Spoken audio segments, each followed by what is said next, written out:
Howdy, I'm Ben Solak, and we're back, baby. This is the play sheet. The opening script, Roquan Smith and the Ravens defense.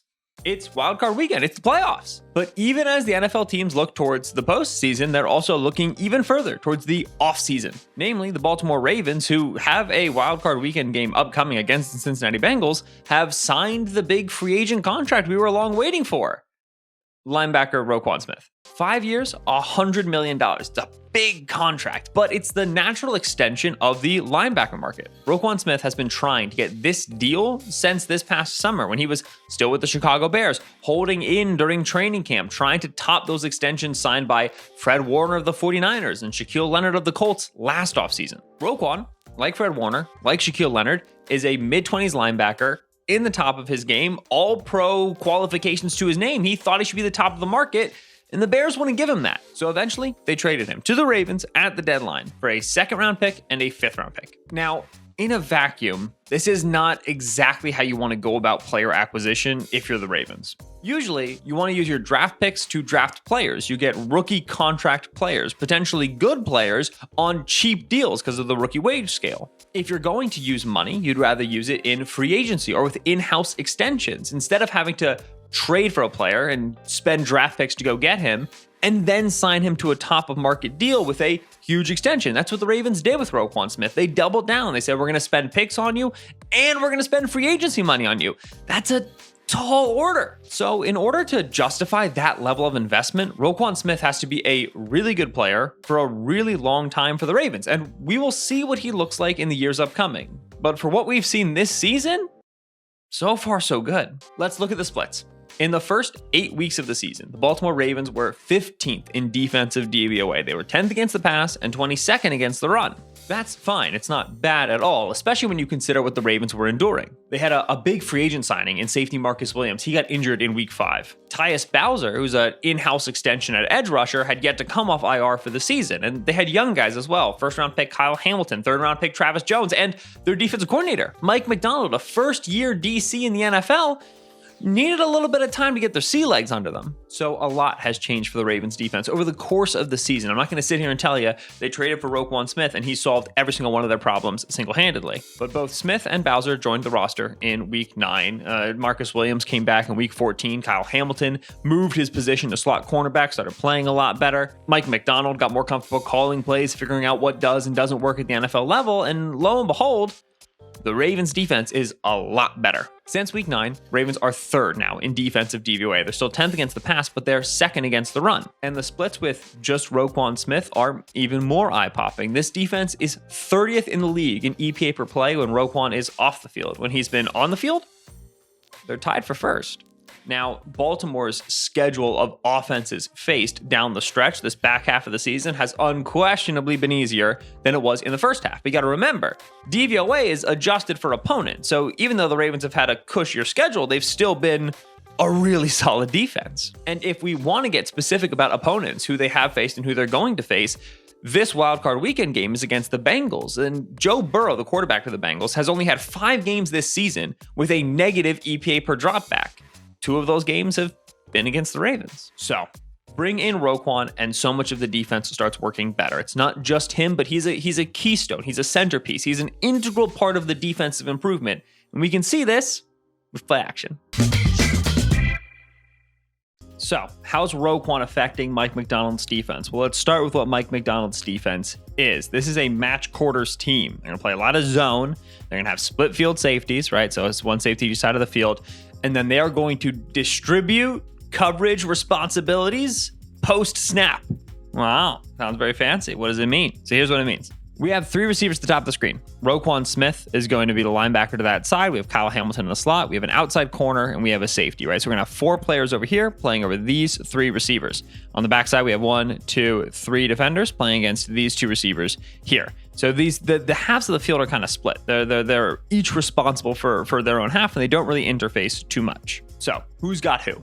Well, whatever route concept comes, we're going to have some receiver who ends up the outermost receiver, some receiver who ends up the innermost receiver, and some receiver that ends up between the 2. And we're going to call the outermost guy number 1, middle guy number 2, and the inside most guy number 3. And so we have responsibilities relative to who the number 3 ends up being, who the number 1 ends up being, and who the number 2 ends up being.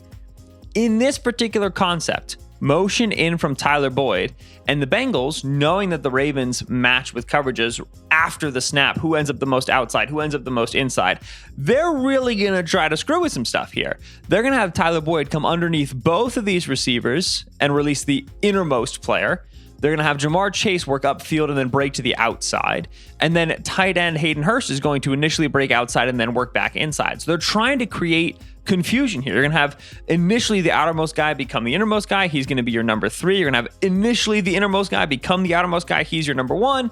And then Jamar Chase is number 2. So they're challenging the Ravens' communication. Can you understand all this? Can you sort through it? Can you get to the correct receivers?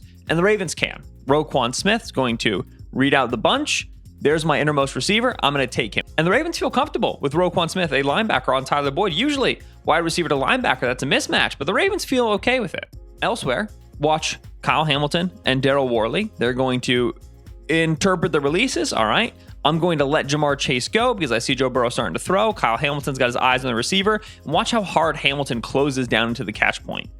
Bang! Pass breakup. One of the things you've seen since the Ravens have gotten Roquan Smith is they pretty much are a base nickel team right now. They play on like 90% of their snaps. And Kyle Hamilton is that 5th defensive back. He's played the majority of his snaps at slot corner since the change. This is where the length and the size of a player, 6'4" Kyle Hamilton, comes in advantage in zone coverage. It's the ability to close downhill this fast, long strides, and then boom, hit and affect the catch point, cause an incompletion. So this is what the McDonald defense wants to do. Now, McDonald will hide the picture, right? He's going to change what you see as a quarterback. So here we got single high coverage, right? We got one deep safety, but at the snap, we're going to rotate. We're going to drop a safety deep, and we're going to end up in split field quarters, match quarters again. And it's important to note when you look at teams that play this much zone, and particularly this much quarters, right? This much cover 6, where it's quarters to one side of the field and then half on the other side of the field. When you look at teams that run this stuff, they usually got a really good middle linebacker. Fred Warner with the 49ers. We brought up Shaquille Leonard with the Colts. When Matt Eberflus was there, they played a ton of cover too. And Shaquille Leonard was a critical part of that. It's important to understand how much these particular coverages put on their Mike linebacker. In this case, Roquan Smith. When we run this, what's going to end up happening is the play action fake is going to pull Roquan and Patrick Queen into the line of scrimmage, right? Pull them downhill into the line of scrimmage.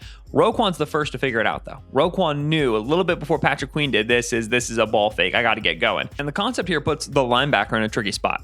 They're going to run Boyd up the seam, and that's where Roquan's eyes are initially going to go. They're open to his side of the field, see if Boyd's going to settle down in this curl window, see if he's going to work across. Jamar Chase is going to be on a big clear out post, and then coming from the other side of the formation, T. Higgins, deep crosser. Watch Roquan get on his horse and find that route. So he's eyes on Boyd right now. Boyd going to turn. And then here comes Higgins right into the window. And Roquan picks him up and runs with him. What that does is it forces Burrow to throw this ball way out here. Forces Burrow to throw this ball late where the corner now can fall off his route, pick it up, and make a pass breakup. Watch the hit. Bang. Incomplete pass. We can see it from the other view as well. Watch how long Burrow has to take in the pocket before he can throw this ball to T. Higgins, and watch how much of the window Roquan Smith fills. Play action fake, get out of there. Go. All right, eyes on Boyd. Burrow's waiting, ball's out, and boom. Because Roquan occupied that middle of the field, he got on his horse and he covered Boyd first and then Higgins. He ensures that this ball arrives so far outside the numbers that the corner can make a play on it. That's condensing space. That's what Roquan brings. Now, I brought up this coverage structure. Puts a lot of responsibility on the Mike linebacker. And before Roquan was there, that player was Patrick Queen. 3rd-year player, 1st-round pick for the Ravens. He's solid. He's explosive. He's quick. He has physicality to him. Recognition and football IQ. That's been where Patrick Queen has struggled. This is week 2 against the Dolphins before Roquan arrives. It's a great example of Queen's instincts kind of still getting there, right? The Dolphins are running a nifty little concept called stick nod. This is stick, right? We're going to have the outside receiver go vertical. We're going to have an outbreaking route from both of these inside receivers. The Dolphins in this case switch the release because they want Jalen Waddle to be that third, right? To be that last guy in the distribution. But this isn't stick. It's actually stick nod, right? So we're going to have upfield, outbreaking route, and then we're going to give Jalen Waddle looking like he's going outbreaking, and then he's going to work up into the seam. And what you end up getting is because Jalen Waddle's the third man in the distribution, who's responsible for him? Mike linebacker, Patrick Queen. And Queen's going to take the cheese on the stick nod, right? Watch him. All right, there's my number 3. I'm responsible for him. And as Waddle starts to break out, Tua looks like he's about to throw, right? Give a little pump fake. Queen closes. And Waddle's gone. And he tries to get back on his horse. He falls down. Waddle gets the catch in space. And now it's a foot race with Jalen Waddle. You don't want to be in a foot race with Jalen Waddle. That's a 50-plus yard gain. And it's a concept that's built. It's meant to pick on that linebacker, having that matchup with the third receiver, expecting stick and instead getting stick nod. Now Roquan Smith is a Raven. And Roquan Smith, because he's Roquan freaking Smith, plays the mic. He's the guy who, when we divide that field in half, right, match quarters, we end up with 3 receivers on one side and 4 defenders on the other. This is the strong side. This is the more convoluted side. There's a lot more that goes on here, a lot more distributions, a lot more options. On the weak side, we have Patrick Queen as one of 3 defenders covering 2 receivers. The weak side things are simpler. You can just lock this up and play man coverage over here. Like you can simplify the responsibility for a player who's fast and physical, but can struggle sometimes with recognition and with football IQ. Now, what does the concept end up being? The 3 receivers side where Roquan Smith is? It's stick nod. Jamar Chase, there's the stick, and here's the nod. Look at Roquan. The whole way, Roquan doesn't believe it for a second. Just waiting for that to come up. And that's also because they have this outside corner and they got the safety sitting on top. And in general, this entire picture is better. And why is it better? Because Mike McDonald's better, right? This goes back to the improvements we were talking about outside of Roquan Smith. Yeah, Roquan helps you put Patrick Queen in a better spot, but also the entire defense has just gotten better week in, week out over the season.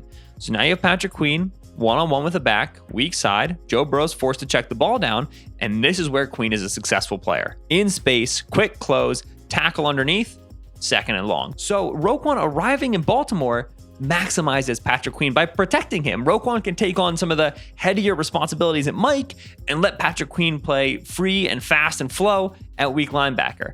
And that's how you get plays like this one. Empty set against the Steelers. Roquan Smith's your Mike. Patrick Queen's your weak side linebacker. Now, if we get match quarters like we expect to, where this safety's going to move over here and this safety's going to drop deep and we can cut this field in half, then Roquan will continue to be what he's always been, that final number 3 player, right? So if we get an in-breaking route from the tight end, Roquan Smith's going to play inside of that route the whole way. Right before the snap, that's what the Ravens want Kenny Pickett to believe. Watch the activity of both these safeties right here. Oh, here we go. You see it? It's quick. There it is. Oh, we're going to go. They want him to believe that this is match quarters. They want him to believe that they're going to drop, and they don't rotate. Watch Roquan Smith. Kenny Pickett expects him to stay inside. He steps outside. All of a sudden, this is looking so juicy. But Patrick Queen's waiting. They're going to play outside leverage, and let Patrick Queen step into the low hole. Let Patrick Queen play with eyes. Let Patrick Queen go make a play. And this is the sort of thing that now you've established you're good with Roquan Smith as the mic. You're established you're good in these coverages.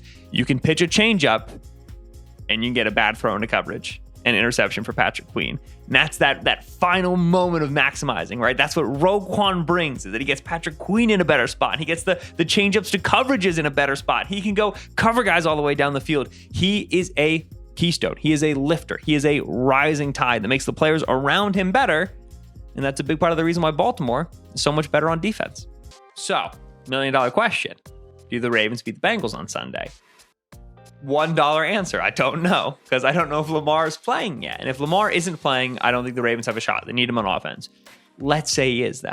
Let's indulge ourselves and say that we get a healthy Lamar for the 3-match, Ravens against Bengals, for this defense, which has played so much better down the stretch. This defense, which has been good against the Bengals in 2 matchups against a banged up offensive line in Cincinnati. The Ravens do a lot of stuff wrong on offense. There's a lot of coaching questions that we've had about that team and about that unit for a long time. But defensively, they're around the corner. Defensively, they have the stars. Defensively, they have the system. They get it. I think if you get Lamar for the Ravens on Sunday night, I think you can get a Baltimore win over the defending AFC champions. And I would love to see it. We just got to get Lamar in the game. That's all for us here at the Play Sheet. We're in the playoffs, baby, doing some preview stuff. We're going to keep doing it all through the playoffs. And then we're going to do draft stuff after the playoffs. And then we're going to do more scheme stuff after the draft. You should subscribe because we're going to do a lot of stuff. We're going to be here. And if you click the subscribe, you'll get to see it.